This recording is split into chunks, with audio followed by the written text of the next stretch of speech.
Over the years, as I've shared my visual journal process, I've had so many questions about why I work on pages outside of my book, how I reattach them, what that whole process looks like. So I wanted to dedicate a video just to that process.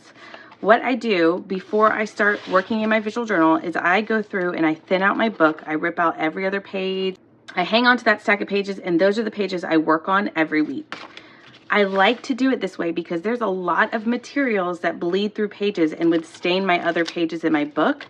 It also allows your designs to fully dry and dry flat before you glue it into your book, so it keeps everything a little more flat. It just keeps everything a little more neat.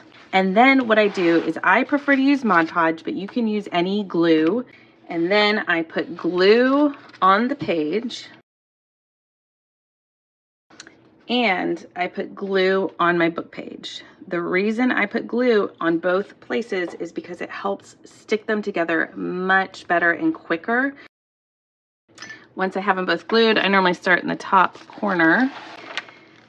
The tricky part is getting this to curve into the spine of the book. To help with that, I take a plastic card. This is an old arcade card, and I use that to press my page into the crease. It takes a little while for it to actually stick. Once I get my other page in there, I'll really press it in, and then I press over the whole page just to make sure it's stuck. Sometimes I'll lay a sheet of paper on top of this before I start pressing because you don't want to rip any of the more delicate layers that you have on your page.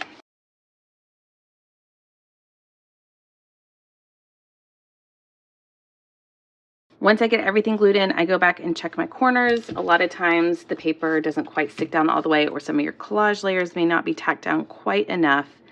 I'll just go back and do final glue attachments, and then you're done.